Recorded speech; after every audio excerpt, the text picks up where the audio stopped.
Halo, selamat pagi teman-teman semua. Good morning everyone. Kali ini saya akan bahas tentang buku Outliers, teman-teman. Outliers, rahasia dibalik kesuksesan. Ini juga international bestseller, dibuat oleh penulis Malcolm Gladwell. Bukunya sangat bagus teman-teman, apalagi kalau misalnya teman-teman sudah punya anak atau sedikit ingin tahu tentang bagaimana sih orang-orang terkaya, tersukses seperti Bill Gates dan beberapa pemain-pemain hebat gitu, pemain hoki, pemain sepak bola hebat itu bisa terlahir gitu teman-teman. Di buku ini akan dibahas secara rinci bagaimana itu terjadi dan ini berdasarkan penelitian sendiri teman-teman. Saya juga akan sedikit melihat di tab karena buku ini lumayan banyak isinya, jadi saya juga harus supaya tidak salah saya menjelaskan.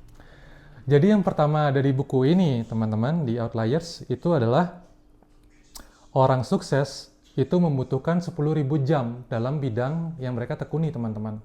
Seperti yang kita tahu Bill Gates, terus mungkin Cristiano Ronaldo, pesepak bola, pemain hoki, musisi, bahkan seorang Mark Zuckerberg atau seorang IT yang terkenal itu membutuhkan sekitar 10.000 jam gitu teman-teman. Nah, di buku ini sendiri penulis berasumsi bahwa Bill Gates itu berkesempatan untuk bersekolah di sekolah yang swasta yang untuk orang-orang kaya gitu teman-teman, di mana sekolahnya itu kalau nggak salah namanya Side Lake, itu berkesempatan untuk mempunyai satu komputer, yang satu komputer sangat susah untuk dimiliki teman-teman, masih bentuknya gede gitu teman-teman.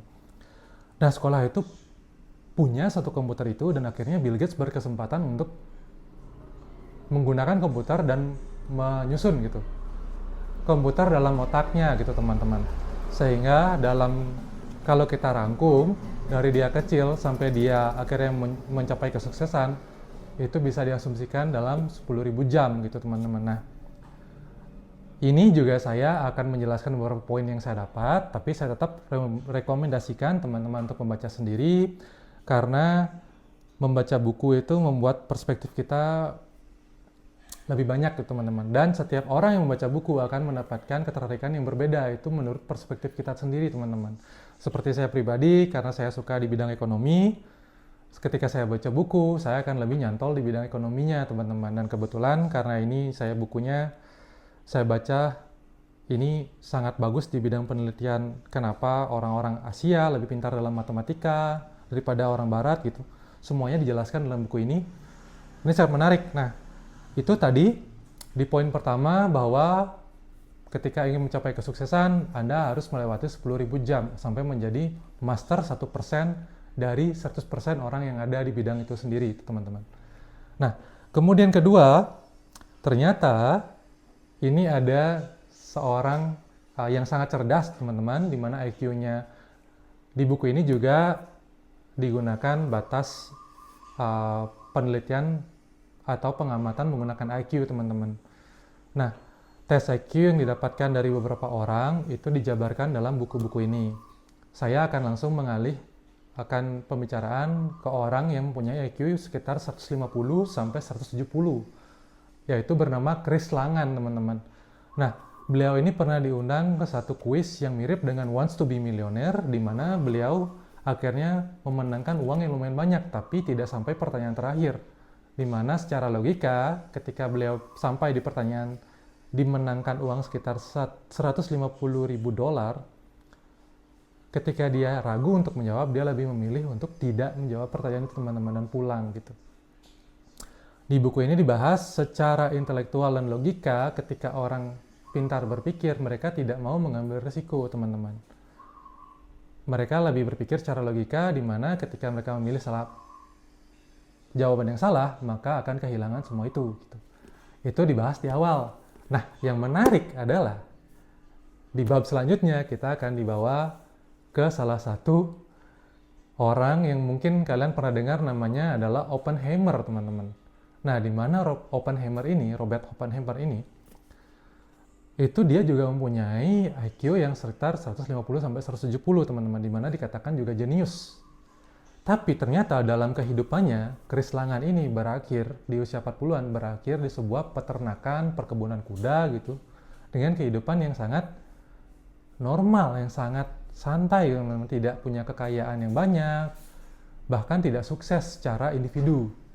Sedangkan Oppenheimer bisa menjadi direktur penelitian untuk menciptakan bom nuklir yang dipakai pada Perang Dunia Kedua, teman-teman. Nah, bagaimana itu bisa terjadi? Ternyata dipengaruhi dari beberapa proses imajinatif atau proses yang dibentuk oleh lingkungan, teman-teman.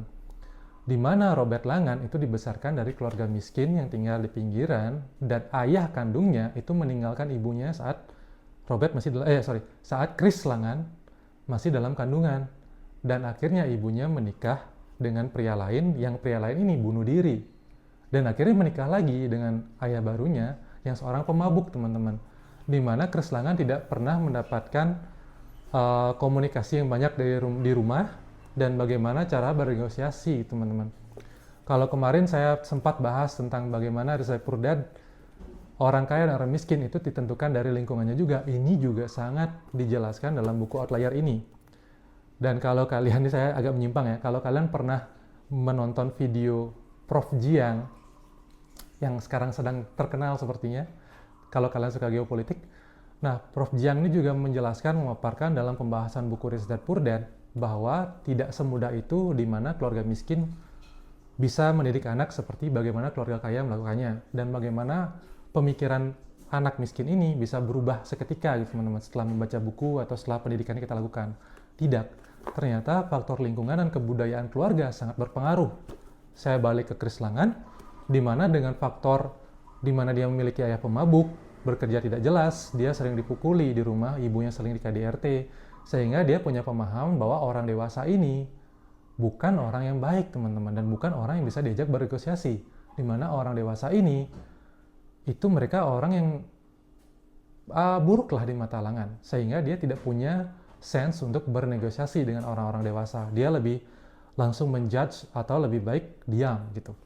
Sedangkan Robert Oppenheimer lahir di sebuah keluarga yang kaya, teman-teman. Ibunya seorang seniman dan ayahnya seorang akuntan yang punya perusahaan gitu. Intinya dia keluarga orang kaya gitu.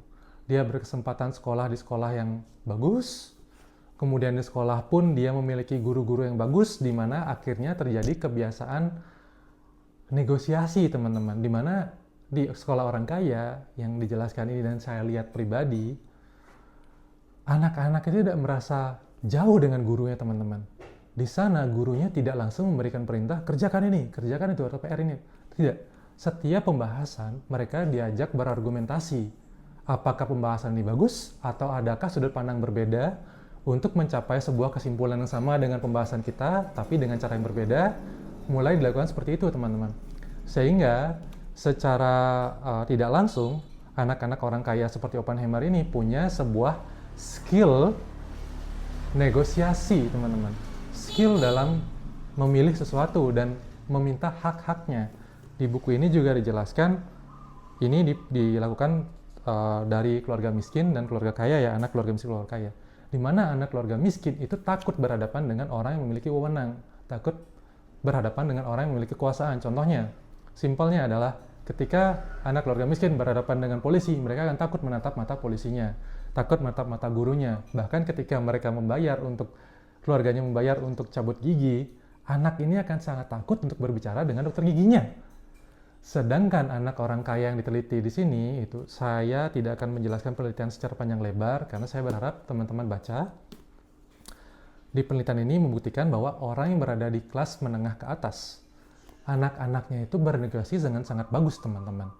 Jadi saat mereka datang melihat polisi, mereka bertanya, apa tugas Bapak? Saat ada gurunya, mereka malah menganggap gurunya sebagai teman, teman-teman, di mana teman diskusi sebuah pelajaran gitu. Dan ketika mereka mencabut gigi ke dokter, mereka malah nanya. Misalnya dokter tanya, berapa umurmu? 4 tahun gitu.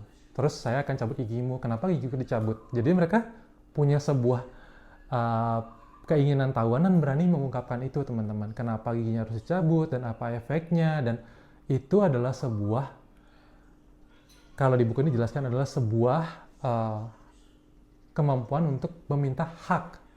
Itu hanya ada di keluarga orang kaya, teman-teman. Keluarga orang miskin, mereka udah takut meminta haknya, mereka lebih memikirkan kewajiban yang perlu dilakukan gitu, teman-teman. Nah, balik lagi, ternyata kecerdasan itu juga berpengaruh ke proses imajinatif gitu teman-teman. Dalam beberapa range IQ, itu kecerdasan itu dianggap memiliki potensi yang sama. Misalnya dari gini, di buku ini jelaskan kalau Anda mau lulus SMA, Anda membutuhkan setidaknya itu IQ sekitar 100 atau 105. Nah, untuk Anda akan lulus kuliah itu membutuhkan IQ sekitar 110, 105 sampai 110 gitu teman-teman. Nah, tapi dalam penelitian ini juga dijelaskan, dalam range IQ 130 sampai 150, itu kemungkinan orang ini menjadi jenius atau menjadi seorang yang sangat bagus ke depannya itu memiliki range yang sama. Karena dalam range itu, otak sudah bekerja seperti itulah teman-teman. Tinggal ditambahkan imajinatifnya, bagaimana dia menjalani hidupnya dengan banyak ilmu yang ditanam atau banyak yang dia ingin tahu tentang sesuatu, itu yang berpengaruh dalam kehidupannya. Kemudian saya sudah jelaskan tadi bagaimana Chris Langan pada akhirnya ketika dia dewasa, dia mau berkuliah, itu teman-teman. Tapi saat dia kuliah, dia memiliki beberapa masalah. Contohnya, dia berkuliah, tiba-tiba ban mobilnya pecah, mobilnya rusak. Dia akhirnya menelpon dosennya. Tapi karena Chris Langan ini dari kecil sangat pintar teman-teman, bahkan dia bisa memecahkan beberapa soal-soal perkuliahan saat dia masih kecil. Dia menganggap bahwa dirinya itu pintar, tapi tidak bisa mengungkapkan secara sosial yang baik gitu teman-teman. Ketika dia ingin tahu sesuatu, dia cenderung menanyakan langsung ke guru atau dosennya, which is dosennya juga mungkin kurang tahu jawabannya. Tapi cara mengungkapkan pertanyaan itu membuat dosen tersinggung. Contohnya begini teman-teman. Ketika di kelas, si Chris Langan tidak mendengarkan gurunya karena dia sudah tahu tentang itu, pelajaran itu lebih baik daripada gurunya. Nah, ini menimbulkan sebuah gurunya mungkin merasa tidak dihargai gitu. Chris Langan tidak tahu tentang itu karena dia memang dibesarkan dalam sosial yang tidak diberitahu tentang itu. Sampai dia berkuliah, akhirnya ketika dia menanyakan sesuatu, Chris Langan menanyakan secara langsung to the point yang mungkin menyinggung perasaannya.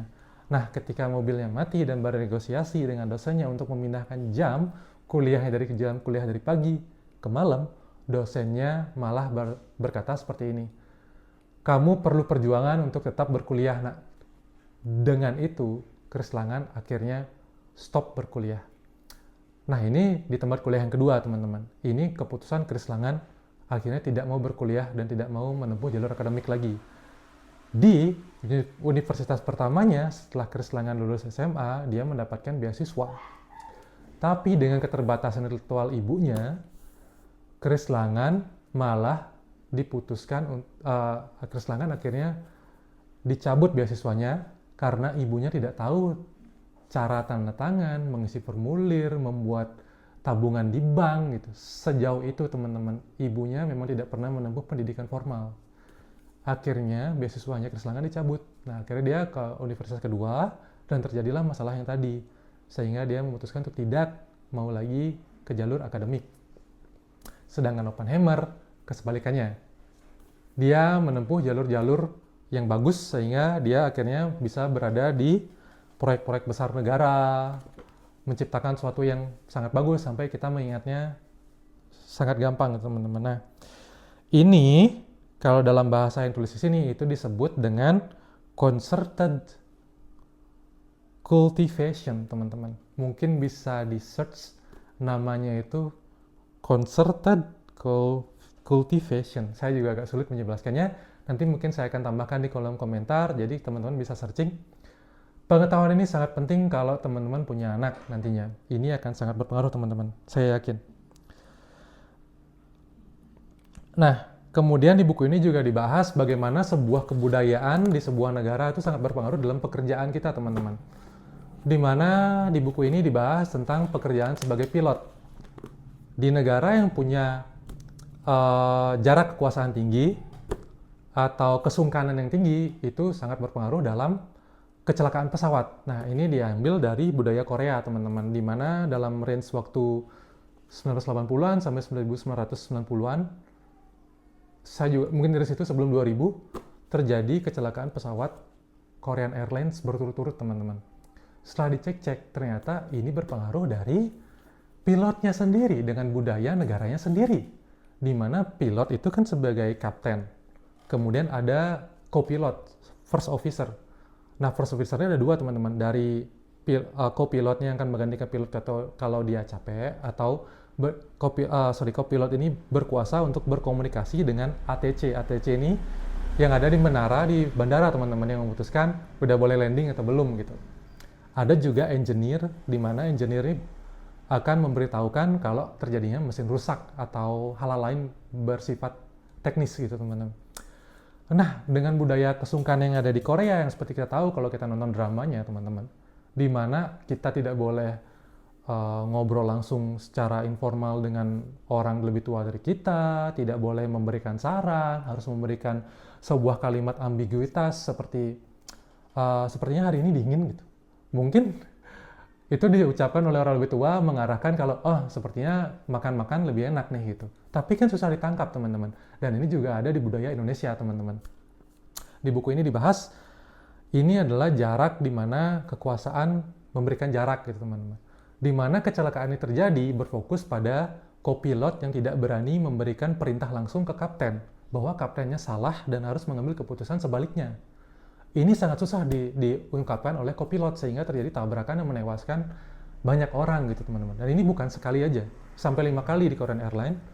Dan ini juga terjadi di penerbangan yang sangat besar, itu yang jadi pembelajaran bagi orang-orang pilot, itu namanya Avianca, semoga saya tidak salah ya, itu penerbangan dari Airlines Avianca, itu penerbangan dari negara Kolombia yang mau terbang ke New York, di mana budaya New York itu sangat berbeda dengan Kolombia yang kesungkanannya tinggi, jarak kekuasaannya ada di budaya itu, sedangkan di New York orang-orang cenderung lebih sarkas, lebih to the point, dan lebih tidak peduli dengan orang lain gitu teman-teman. Dimana ketika pesawat dari Kolombia ini kehabisan bahan bakar dan mereka minta untuk landing, itu agak susah karena ada cuaca buruk teman-teman. Nah, di buku ini juga dijelaskan bagaimana akhirnya penerbangan menemukan sebuah teori di mana kecelakaan pesawat terjadi. Pertama adalah cuaca buruk, pilot yang kelelahan, bahan bakar habis, komunikasi yang tidak bagus dalam kokpit, komunikasi yang tidak bagus dengan ATC. Ini beberapa teori-teori yang muncul setelah terjadi kecelakaan. Kalau semua teori ini muncul dalam penerbangan, maka disimpulkan akan terjadi sebuah kecelakaan terbang, teman-teman. Mungkin itu aja, kalian bisa baca lagi. Dan ada satu lagi yang sangat bagus dari saya, yaitu dari seorang psikolog yang bernama, ini saya spelling aja, Geert, itu Geert cara baca, Hofstede, dari mana dia menyampaikan sebuah teori tentang penghindaran ketidakpastian, teman-teman. Karakteristik penghindaran ketidakpastian ini